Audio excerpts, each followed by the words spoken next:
Algunas escenas de este programa han sido recreadas. Un asesino en serie suelto en el oeste de Nueva York escogía a sus víctimas por su color de piel. La comunidad estaba atemorizada, sin saber cuándo o dónde volvería a atacar.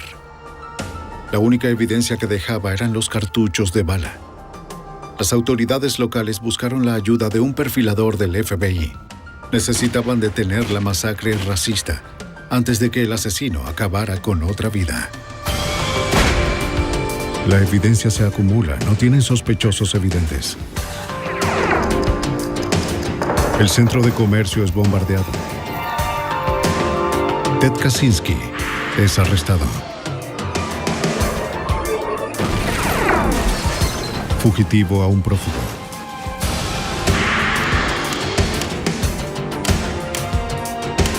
Los archivos del FBI. En Buffalo, Nueva York, un francotirador mató varios hombres afroamericanos, secuestró una ciudad y amenazó con encender un polvorín racial. Parecía que otros podrían estar siguiendo el ejemplo. Soy Jim Castro, exdirector del FBI en Nueva York. Cuando la evidencia física no fue suficiente para atrapar al asesino, el FBI desarrolló otros medios. Su trabajo proporcionó la única esperanza de exponerlo y conectarlo con sus crímenes. El asesino del calibre 22. El 22 de septiembre de 1980 en Buffalo, Nueva York, Larry Robinson condujo hasta un supermercado con Glenn Dunn. Dunn prometió esperar mientras Robinson entraba a cobrar su paga.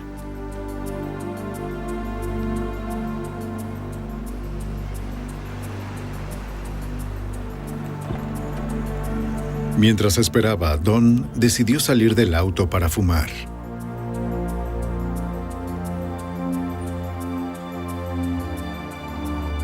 Cerca de las 9:45 de la noche, la enfermera psiquiátrica Madonna Gurney terminaba su turno.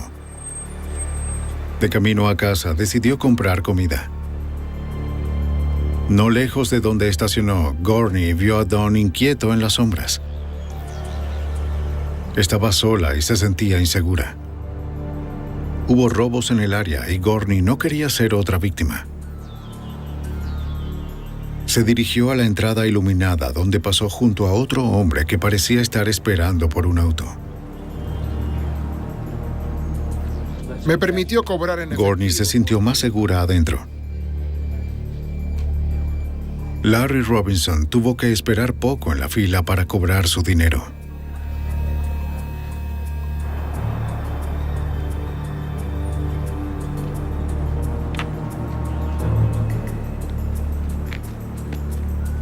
Buscando el auto, notó que Dunn estaba estacionado al final del edificio.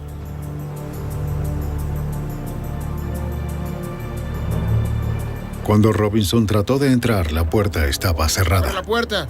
Dunn no respondía. Robinson se acercó al lado del conductor y descubrió que Dunn no se movía. Sangraba por la cabeza. Robinson corrió a la tienda para pedir ayuda. Rápido, por favor, está sangrando. Rápido. Está bien, ve afuera y espérame ahí.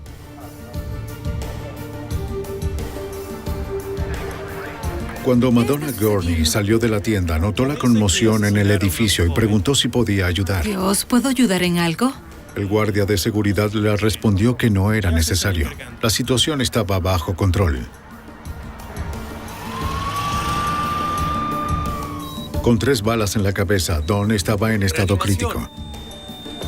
Los paramédicos lucharon para salvar a la joven víctima. ¿Listo para Su descargar? corazón se había detenido. Los esfuerzos por revivirlo fueron inútiles. Fue declarado muerto al llegar. Cuando la policía informó a la familia de Dunn, descubrieron que solo tenía 14 años. Un equipo forense buscó pistas sobre la identidad del asesino. Las huellas dactilares en el auto pertenecían a Dunn y Robinson. Confirmaron que la sangre era de Dunn. El único rastro que el agresor dejó fueron los cartuchos de bala.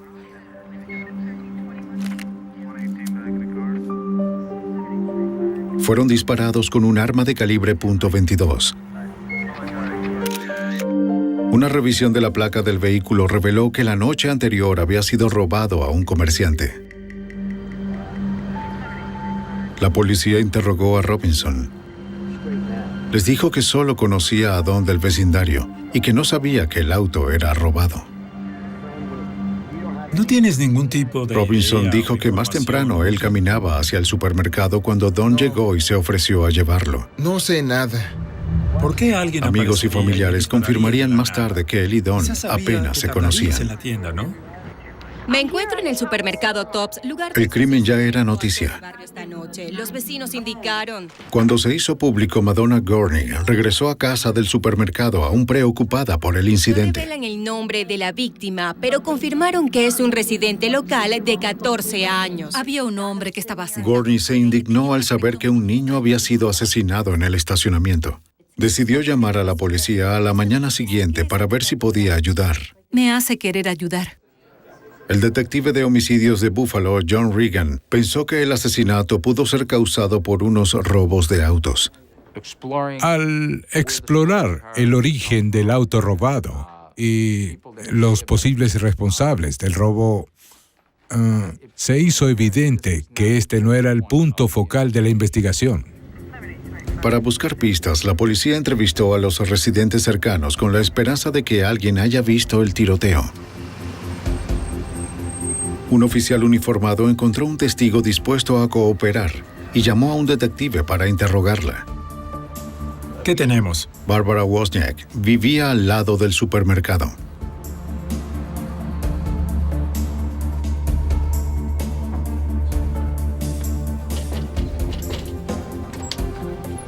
Buenos días, soy el detective Lovett. Ella le dijo a los detectives que había escuchado los disparos y visto al agresor. ¿Por qué no empezamos desde el principio? Alrededor de las 9:45 de la noche anterior, ella estaba cocinando cuando escuchó 3 estruendos. Corrió a su ventana para ver qué había causado los ruidos. Vio a un hombre blanco alejándose de un auto estacionado. ¿Vio eso? Llevaba una sudadera con capucha que le tapaba la cara. Decirles algo más concreto. Le daré mi tarjeta. Si escucha... Mientras el detective hablaba con Wozniak, se le informó que un testigo del supermercado llamó ofreciendo ayuda.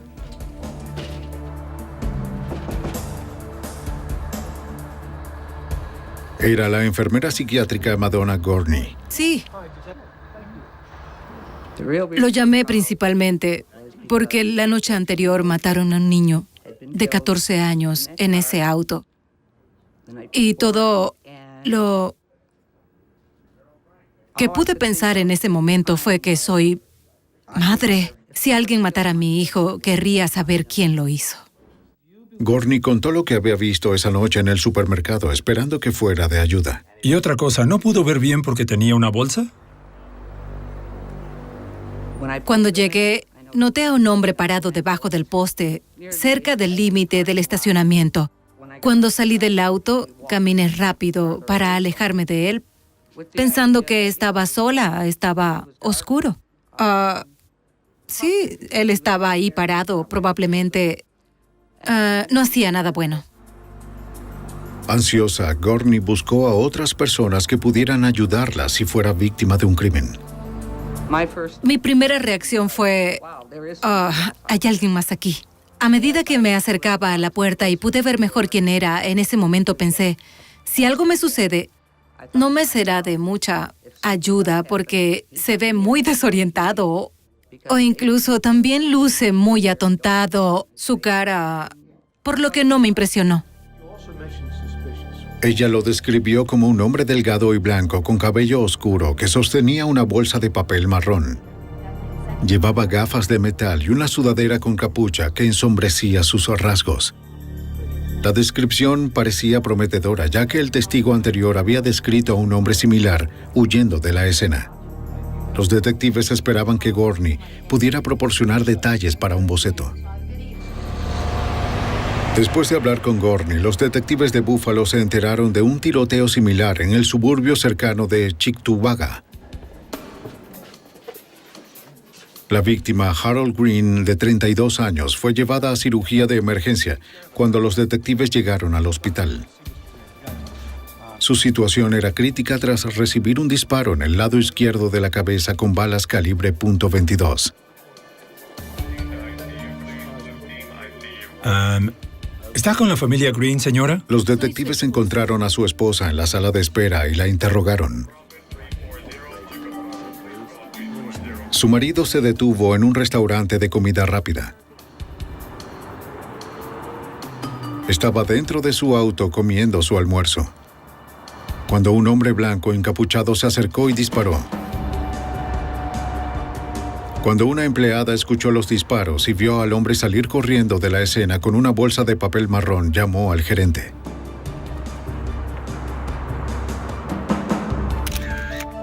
El método del ataque se parecía al de la noche anterior. Los detectives especularon que había una conexión entre las dos víctimas. La señora Green dijo que ni ella ni su marido conocían a Glenn Dunn ni a su familia. Su esposo era un ingeniero exitoso y un pilar en su comunidad. Tenía un entorno diferente al joven ladrón de autos. Los investigadores encontraron que las dos víctimas no tenían nada en común. Green murió sin recuperar la conciencia. Solo una evidencia vinculó ambos tiroteos. El teniente Thomas Rowan, del Departamento de Policía de Cheektowaga, dirigió la investigación forense. Obtuvimos la primera evidencia física que conectaba el tiroteo en Cheektowaga en el restaurante de comida rápida con el tiroteo en Buffalo, Nueva York. Ese único hecho que lo ataba todo eran los casquillos de calibre 22. En ese momento, solo se identificó como un arma de fuego, porque no sabíamos cuál tipo había producido esos casquillos usados. Esa misma noche, los detectives de homicidios fueron llamados a otro tiroteo. Era el tercer ataque contra un hombre afroamericano en menos de 36 horas. Emmanuel Thomas, de 31 años, fue asesinado mientras cruzaba una intersección residencial. A partir de los testimonios, los investigadores armaron la cadena de eventos. Una hora antes, Frenchy Cook dejó la casa de su amigo Emmanuel Thomas. Thomas, un pintor de casas independiente, le dijo a su esposa que iría a la tienda y regresaría pronto. Ten cuidado. Seguro. El vecino Thomas Jackson vio pasar a los dos amigos dirigirse a la esquina de las calles East Ferry y Center. Cuando Thomas y Cook cruzaron la intersección, el asesino atacó desde la oscuridad.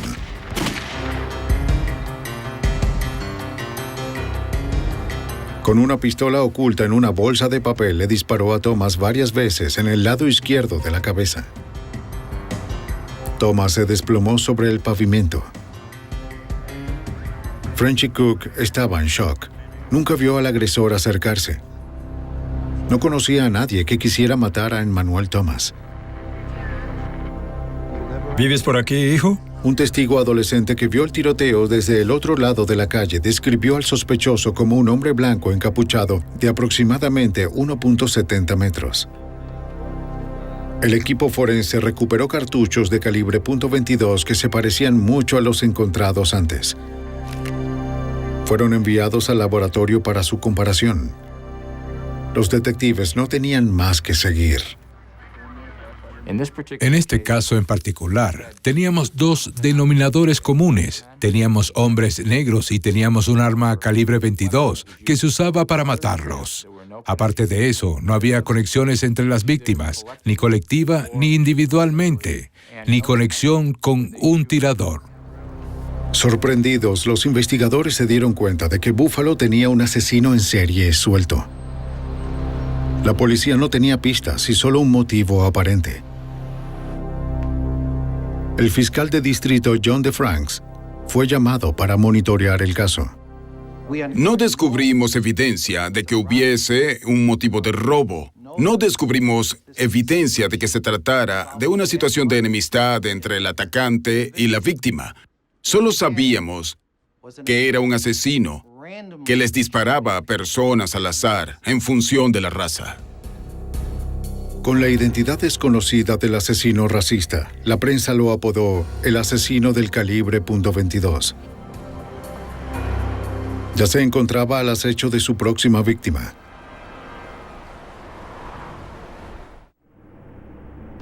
El asesino del calibre .22 atacaba a hombres afroamericanos en Buffalo, Nueva York, matando a 3 en 36 horas y dejando muy pocas evidencias. Emmanuel Thomas había sido la última víctima. Fue abaleado cruzando la calle frente a su casa. Los médicos forenses hicieron la autopsia. Encontraron quemaduras cerca de las heridas. Ello significaba que el cañón del arma estaba cerca de su sien. Por el patrón y la gravedad de las quemaduras, creyeron que fueron causados por un rifle recortado. Retiraron 2 balas calibre .22 de su cabeza y las enviaron a balística para su análisis. Cuando los investigadores buscaron respuestas, el miedo de la comunidad se convirtió en ira. El fiscal de distrito del condado de Erie, Ed Cosgrove, estuvo a cargo de coordinar la búsqueda. La comunidad negra exigió la actuación de la policía y, por supuesto, debido a la naturaleza de los ataques y a la naturaleza psicótica de la persona responsable, no iba a ser una tarea fácil. Al día siguiente, el 24 de septiembre, Joseph McCoy caminaba por una calle residencial en las cataratas del Niágara, a 32 kilómetros de Buffalo. Frente a una iglesia, el hombre de 43 años fue emboscado y asesinado. Un testigo describió al atacante como un hombre delgado y blanco vestido de caqui. Una vez más, la policía no encontró más que cartuchos calibre .22 en la escena. Los cartuchos y las balas extraídas de la víctima fueron enviadas al Departamento de Servicios Centrales de la Policía del Condado de Erie para compararlas. El teniente Thomas Rowan realizó el análisis balístico. En este caso se presentó un desafío difícil para los examinadores de armas de fuego y para las fuerzas de la ley, pues las balas se introdujeron en el cuerpo, se rompieron, se desintegraron y estallaron en pequeñas piezas, haciendo que la identificación específica del arma homicida fuera muy complicada, si no imposible para los especialistas. Los cartuchos podían decir más. Cada arma deja marcas específicas en un cartucho cuando dispara. El percutor, el eyector y el extractor de un arma hacen impresiones en los cartuchos. Para los examinadores, esta es la huella digital del arma. Encontraron que las marcas en los cartuchos de las 4 escenas del crimen coincidían. La relación entre la impresión del percutor, el eyector y las marcas del extractor sugirieron que se utilizó un tipo específico de arma y que era un modelo Ruger 1022. El cuarto tiroteo acrecentó la polémica en la comunidad negra y los investigadores aún no tenían ningún sospechoso. Los funcionarios locales no tenían respuestas. Pidieron ayuda al FBI. El agente especial Chip Androsowitz se dio cuenta de que el caso era una gran urgencia para la comunidad. Era importante que el FBI se involucrara en este caso porque había afroamericanos siendo asesinados en el área y todos tenían miedo de salir a las calles de día y de noche. El artista del FBI hizo un boceto a partir de la descripción de varios testigos que vieron al asesino. El boceto circuló a través de patrullas, periódicos y la televisión. La policía también llevó el boceto puerta a puerta, esperando que alguien reconociera al sospechoso. Cuando miles de llamadas comenzaron a llegar, el detective Regan se dio cuenta de que el boceto no los estaba ayudando. Básicamente, el boceto lucía como cualquier hombre. Luego de su publicación, creo que tuvimos alrededor de 6,000 llamadas que debían ser revisadas. Y uno de los temores es que quizás algunas sí puede involucrar al sospechoso, pero había tantas similares que se volvía una rutina y no se prestaba tanta atención, así que podría ocurrir una omisión. Mientras los investigadores locales rastreaban pistas en Buffalo, los agentes del FBI perseguían a los que estaban fuera del condado de Erie. Se siguieron pistas en Pensilvania, Ohio, toda Nueva Inglaterra y al otro lado de la frontera en Canadá. Para tener todas esas pistas, estábamos ocupados las 24 horas del día. Buscábamos un hombre blanco y solitario que posiblemente estuviera caminando por la calle, almorzando, tomando algo en una cafetería y que nadie imaginaría que es el asesino del calibre 22. El 8 de octubre de 1980, los trabajadores de una obra de construcción en el suburbio de Amherst se encontraron con un taxi abandonado en la vía de la autopista de Nueva York. Como nadie volvió por él, contactaron a la policía estatal. No está cerrado. ¿Entraste en él? No lo toqué. Las ventanas están arriba, todo está sellado. ¿Y nadie más lo ha...? El oficial que respondió inspeccionó el taxi vacío. Encontró una billetera debajo del asiento delantero con una licencia de conducir y sin dinero. Pertenecía a Parler W. Edwards, un taxista afroamericano de 71 años. Ni las llaves ni Edwards estaban a la vista. El oficial decidió revisar el maletero, pero estaba cerrado. ¿Tenemos las llaves? No. Permíteme esa palanca. Usando una palanca, logró abrirla. Encontró al conductor perdido.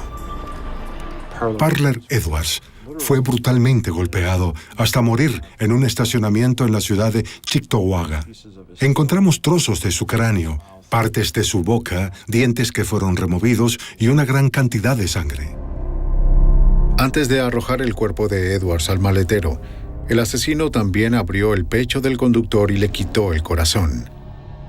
No estaba claro que el asesino de Edwards estuviera conectado a los otros, pues no se usó un rifle de calibre .22. El hecho de que era un hombre negro, sin duda, suscitó sospechas en las mentes de los investigadores. ¿Podría el asesino haber optado por la mutilación del cuerpo en este caso? Nadie podía asegurarlo. Tal vez fue un incidente aislado perpetrado por un asesino imitador. ¡Escuchen! La mano de obra dedicada a los asesinatos aumentó a 150 personas de diversas agencias. La línea directa sonaba las 24 horas del día. Ninguna llamada condujo a un sospechoso.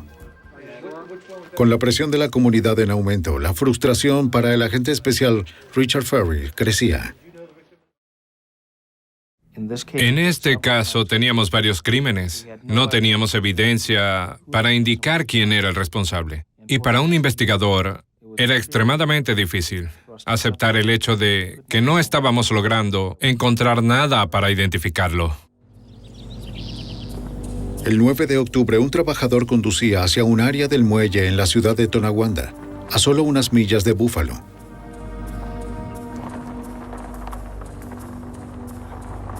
En el borde de la carretera vio a un hombre tumbado boca abajo cerca del césped.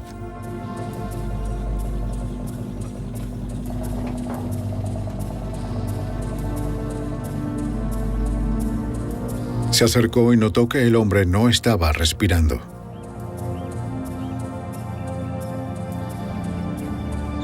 Inmediatamente llamó a las autoridades. Llegaron en minutos.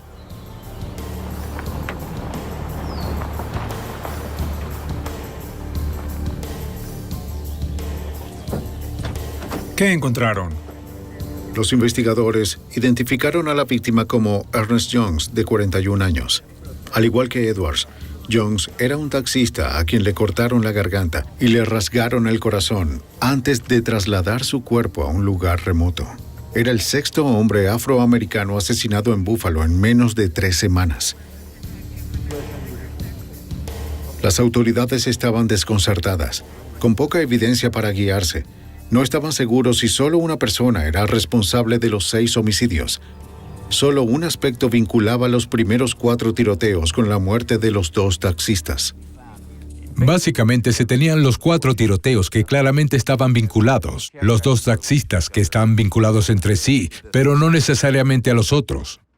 Hay controversia dentro de la policía, en los equipos de investigadores, sobre si están conectados o no. Los agentes y las autoridades locales no tenían forma de saber si había 1 o 2 asesinos en serie que mataban a hombres negros. Para el 9 de octubre de 1980, 6 hombres afroamericanos habían sido encontrados muertos en el área de Buffalo. Las autoridades no estaban seguras de que solo una persona fuera responsable. En solo 3 semanas, los asesinatos en serie habían dividido a la comunidad local en líneas raciales. El fiscal de distrito, Edward Cosgrove, dirigía la investigación. Es difícil incluso describir la mente de la comunidad en ese momento. Hubo demandas de acción por parte de la comunidad negra para que la policía detuviera lo que estaba ocurriendo. Tuve conferencias de prensa a las que asistió la prensa nacional. Todos hablaban sobre Buffalo y todos querían respuestas de mí, pero yo no las tenía. La historia llegó a los titulares nacionales. Se ofreció una recompensa de $100,000 por información que condujera al arresto y la condena del asesino del calibre .22. El presidente Jimmy Carter lo notó. Con la brecha de violaciones de derechos civiles que divide a la comunidad de Buffalo, el presidente declaró que la investigación era un caso federal. Los legisladores locales ahora tenían a su disposición todos los recursos del FBI. Cuando los agentes federales comenzaron a revisar la información recopilada, otro incidente sacudió el estado de Nueva York. En la noche del 10 de octubre, Colin Cole dormía en el Hospital General de Buffalo. Cole era un preso de una cárcel local que se recuperaba de una sobredosis de drogas. Justo cuando las horas de visita estaban llegando a su fin, un hombre caminaba por el pasillo del 7º piso en busca de la habitación de Cole. El adicto se asfixiaba mientras el hombre apretaba las ligaduras. ¿Qué está haciendo? Una enfermera administrando medicamentos sorprendió al estrangulador. Huyó dejando a Cole con vida. Vamos a tener un estrangulador en el 7º piso. Un intruso lleva una gorra azul, chaqueta negra de cuero. La enfermera alertó a la seguridad del hospital. Pero la llamada llegó tarde. Fue el 7º ataque contra un hombre negro en solo 3 semanas. Nadie sabía con certeza si el asesino del calibre .22 era responsable del ataque. Lo que tenemos en esta escena del crimen... El teniente Thomas Rowan y su equipo tenían poca comprensión de los asesinos en serie en ese momento. Son solo piezas. Entrever la mente de un asesino en serie es como explorar a fondo un extraño abismo sin fin. Nunca estás 100% seguro de lo que hay. Los investigadores locales necesitaban a alguien con más experiencia en este tipo de criminales. Llamaron a John Douglas de la Unidad de Ciencias del Comportamiento del FBI para desarrollar un perfil del asesino del calibre .22. A través de este proceso, Douglas le aportaría al equipo una visión del perfil psicológico del asesino. El analista de apbnews.com, famoso portal online de noticias criminales, es desde hace 20 años pionero de la ciencia de la perfilación. Un perfil está diseñado para dar con el delincuente más probable. Su objetivo es eliminar una gran cantidad de pistas falsas para reorientar la investigación de las fuerzas de la ley o incluso reforzar la confirmación de que van por el camino correcto. Douglas partió a Buffalo de inmediato.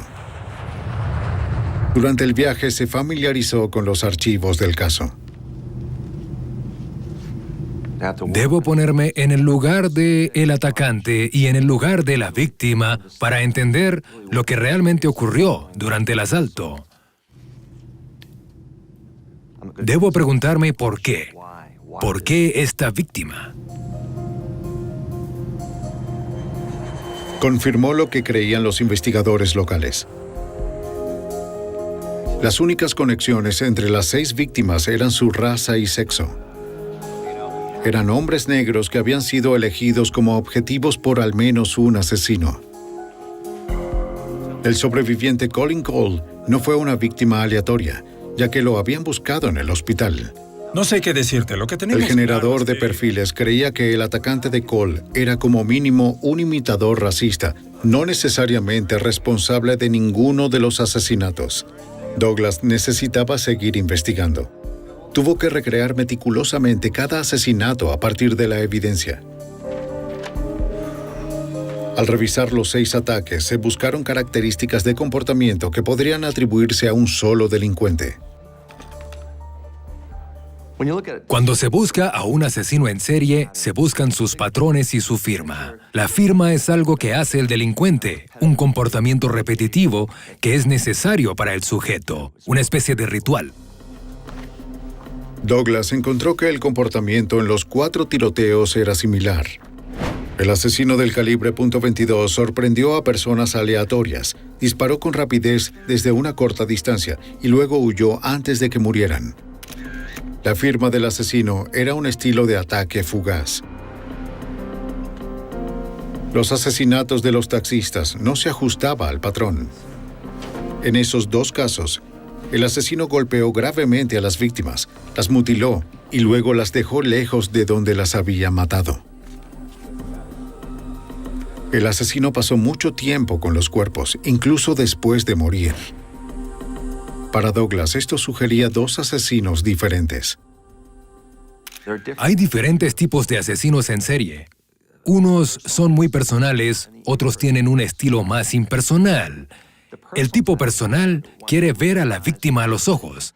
Quiere pasar horas, si es posible, con la víctima. Estar en la posición de control y dominación total. Lo que buscan es excitación. Al parecer, los taxistas fueron asesinados por un asesino en serie personal. Ambos crímenes demostraron rabia y exageración, lo que no sucedió con los disparos. Douglas creía que la psicopatología del asesino del calibre .22 indicaba un comportamiento diferente. El estilo de un asesino en serie comienza a emerger entre los 25 y 28 años de edad.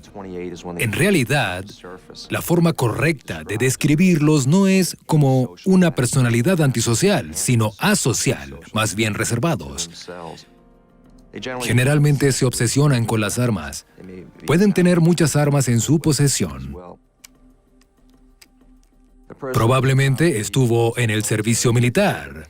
Diría que tuvo dificultades en algún área de servicio y probablemente en algún momento tuvo que ser dado de baja.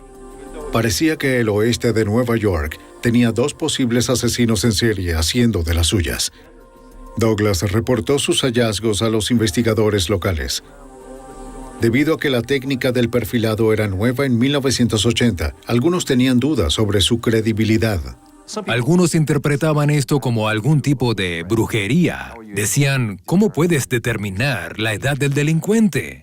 En realidad, es bastante fácil cuando uno tiene práctica. A partir de su experiencia en casos similares, el perfilador agregó que el asesino del calibre .22 probablemente sería un ávido cazador, con historial de trabajos de baja categoría. Douglas hizo hincapié en que el equipo local era el que debía encontrar o eliminar a los sospechosos según su perfil. Es una buena herramienta, pero en realidad son ellos quienes están allí. Es la policía la que va a resolver el caso, no yo. Para mí, es la parte fácil.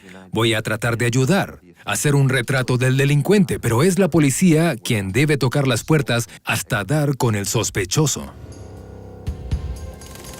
Las agencias locales de todo el país recibieron un boletín nacional con el perfil del asesino del calibre .22. Los investigadores tenían una descripción, pero aún no tenían un nombre. A finales de 1980, el FBI y la policía local buscaban pistas de los asesinatos no resueltos de 6 hombres negros del oeste de Nueva York. Con la esperanza de avanzar en la investigación, se llamó a un perfilador del FBI para evaluar las conexiones entre los casos.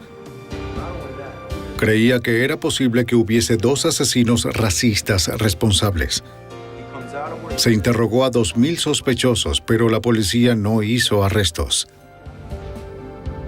Buffalo no era la única ciudad en el estado de Nueva York enfrentando el terror en las calles.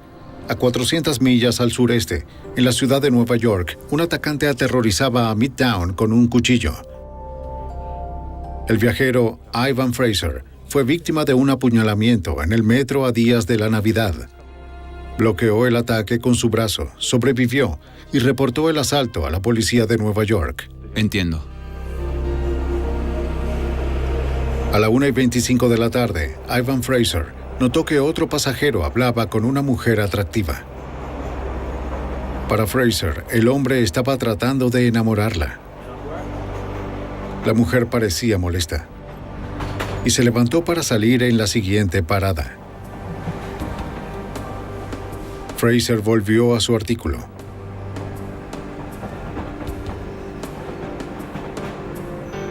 Sin previo aviso, el hombre apuñaló a Fraser en el antebrazo y la muñeca, y luego huyó. Describió al agresor como un hombre blanco de unos 30 años de edad con cabello castaño y una chaqueta azul. 2 horas más tarde, a las 3:30 de la tarde, Luis Rodríguez, de 19 años, caminaba por el lado oeste del centro de Manhattan, cuando un hombre blanco lo atacó para robarle la billetera. Rodríguez luchó contra el golpe inicial, pero el atacante lo atacó de nuevo, apuñalándolo 2 veces en el pecho. Antes de morir, Rodríguez lo describió a la policía como un hombre blanco con cabello castaño y una chaqueta azul.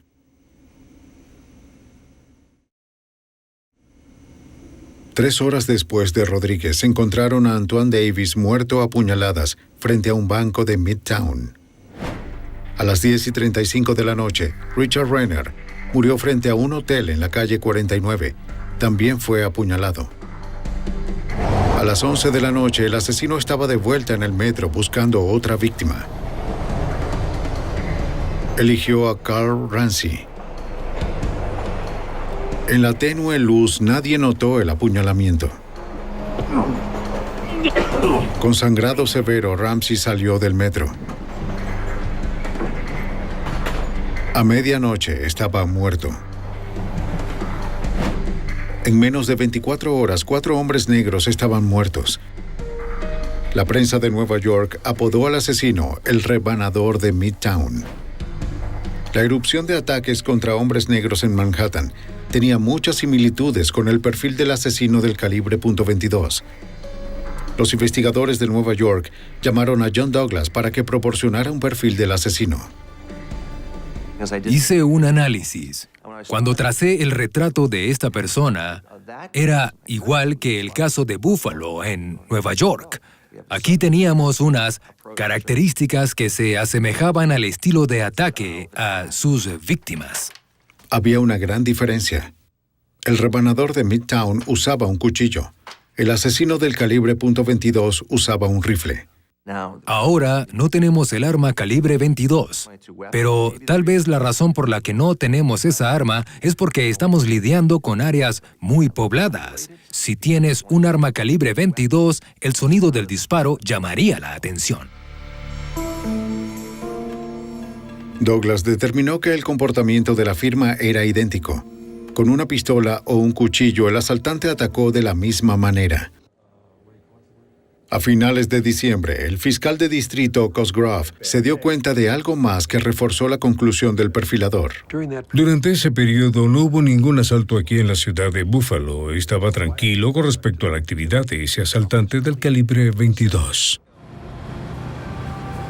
En las primeras semanas de 1981, el asesino parecía haber desaparecido. En enero de 1981, el FBI y los investigadores locales buscaban al asesino del calibre .22 por los asesinatos de al menos 8 hombres negros en la ciudad de Nueva York y Buffalo. Tras meses de investigación, el detective de Buffalo, John Regan, y su equipo no pudieron dar con el nombre de un sospechoso viable. El caso estaba en el limbo y todos estaban frustrados, no sabían a dónde ir, no tenemos un nombre, no teníamos ideas. Luego de la nada, hicieron una llamada al departamento de homicidios. Un oficial de la División de Investigación Criminal del Ejército en Fort Benning, Georgia, hizo la llamada. ¡No! El ejército había acusado a Joseph Christopher, un soldado de 25 años, por agredir a un compañero. El 13 de enero de 1981, el soldado Christopher intentó apuñalar a un recluta afroamericano. Mientras estaba bajo custodia, Christopher intentó castrarse con una navaja. Cuando la capitana Dorothy Anderson comenzó a administrar ayuda médica al prisionero, comenzó a murmurar que había matado a hombres negros en Nueva York y Buffalo. No sabía el número exacto de sus víctimas. Era algo que tenía que hacer. Preocupada por su historia, Anderson lo informó a la División de Investigación Criminal del Ejército. Le contó al oficial de la división sobre Christopher. El oficial recordó haber recibido un informe de los asesinatos de Nueva York. Llamó a la División de Homicidios de la Policía de Buffalo como indicaba el teletipo. Para el fiscal de distrito Cosgrove, esto explicaba por qué los asesinatos se detuvieron en el estado de Nueva York. Desde el momento de nuestro descubrimiento de la muerte del segundo taxista hasta casi en la Navidad de 1980, cuando tuvimos los 4 asesinatos en la ciudad de Nueva York, hubo un cese de ataques y aparentemente fue cuando Joseph Christopher estaba en el ejército en Georgia, como descubrimos luego. El FBI y la policía al fin tenían un nombre: Joseph Gerard Christopher. El agente Ambrosowitz y su equipo compararon los antecedentes de Joseph Christopher con el perfil del asesino del calibre .22. Fue bastante preciso. Lo describió como un hombre blanco a principios de los 30, un solitario. Posiblemente si estuviera en el ejército habría sido hospitalizado y habría buscado atención psiquiátrica. Antes de estar en el servicio militar, había tenido un trabajo informal. Tan pronto como se tuvo el nombre Joseph Gerard Christopher, se supo que ese perfil coincidía. Los investigadores rastrearon a varios amigos y conocidos de Christopher. Detective Lovett, ¿podemos hablar un momento? David Robinson había sido amigo del sospechoso durante más de una década. ¿Está familiarizado con el señor Joseph Christopher? A menudo practicaban tiro al blanco y cazaban ciervos juntos en la cabaña de la familia de Christopher. También le dijo a los investigadores que Christopher tenía una colección de armas que su padre le dejó cuando murió.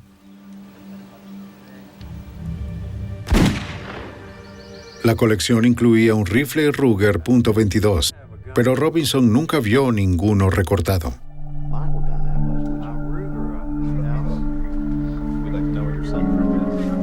Los investigadores consiguieron una orden de registro para la última residencia conocida de Christopher. Llegaron a la casa de su madre en Buffalo, Nueva York, el 22 de abril de 1981.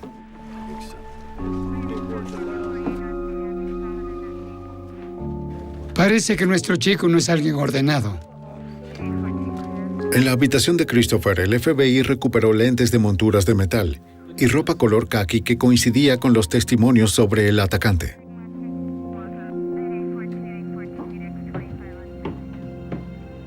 El perfil del FBI elaborado por John Douglas predijo que el asesino del calibre .22 estaría fascinado por las armas y el ejército. El sótano de Christopher era un campo de tiro subterráneo. Los agentes encontraron la colección de armas heredada y partes de un cañón recortado. Entre la parafernalia, los forenses encontraron cajas de municiones calibre .22, un cartucho calibre .22 mal instalado, junto con un cargador giratorio. El especialista en balística Thomas Rowan creía que la evidencia era significativa. Encontrar el cargador rotativo para el 10-22 Ruger fue algo importante que apoyó una teoría generalizada a lo largo de la investigación de que el tirador escogió esa arma específicamente para poder esconderla dentro de una bolsa de papel y mantener el perfil bajo al momento de ejecutar a estos hombres en la calle. El cargador giratorio siempre le permitió a Christopher tener las municiones completas y que el arma recortada pudiera permanecer oculta sin tener que ser recargada.